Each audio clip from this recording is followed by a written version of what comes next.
Well, I want to tell you just a little bit about my summer and how incredible it was to watch God work. It all started here at Camp Joy, and we got to experience revival like I've never experienced before. The first week, it was amazing what God did in the lives of the evangelists that were in training, including my life. Sins I didn't realize were there, things that hadn't been surrendered. Just super neat to watch what God did there. We learned how to preach, we learned how to work with kids, how to work with teens, and ultimately just how to have that intimate relationship with God. It was such an incredible 3 weeks.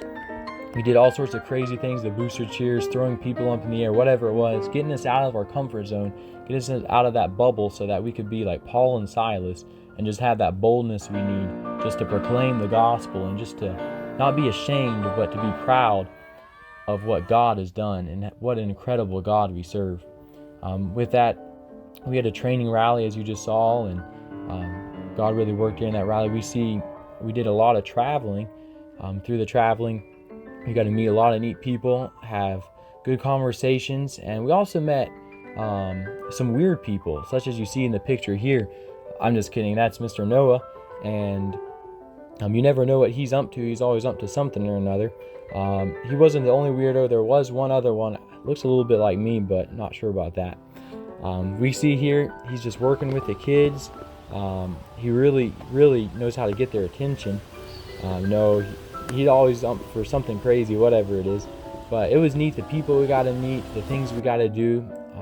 Just incredible men and ladies of God who we got to hear neat stories and just hear their experiences. We got to eat good food, and it was just so neat watching how God worked throughout the whole week.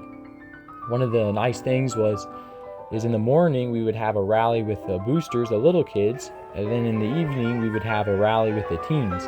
And so we had it that way the whole summer, which is uncommon for neighborhood Bible time, but that's the way it was for our summer. And so I got to help out with the kids in the morning and run the rallies with the teens in the evening. And so I just love being able to be a part of the kids' lives and also a part of the teens' lives, and just being able to have that experience of playing the piano and just helping teach missionary stories or just making the balloons, whatever it is Mr. Noah needed. I just try to jump in there and help him out.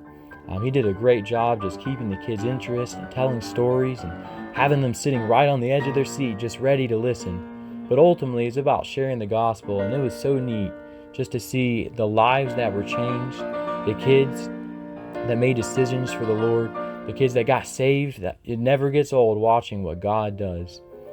This next little section of the slideshow is kind of running through the week a little bit of what we did. We had tube tug on Monday night.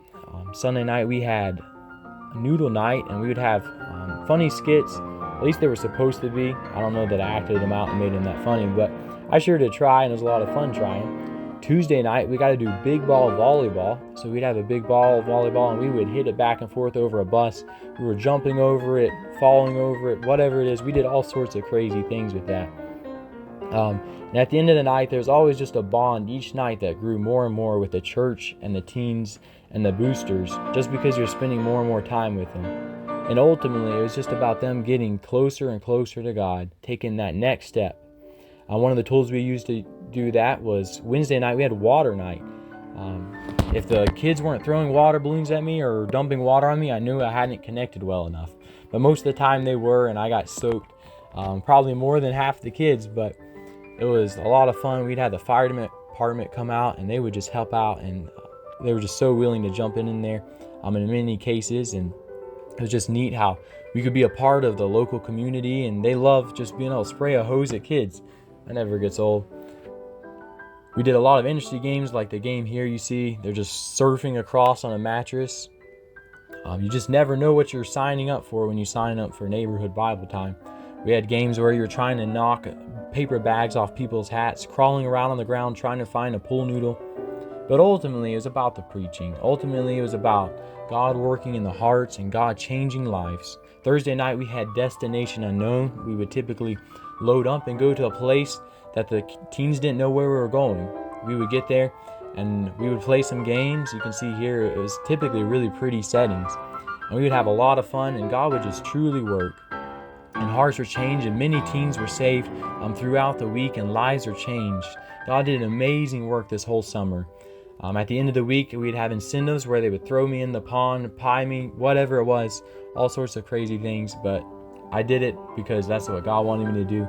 And it was just an amazing summer. And I want to thank each and every one of you for your prayer support and your financial support, and just for watching this video all the way to the end.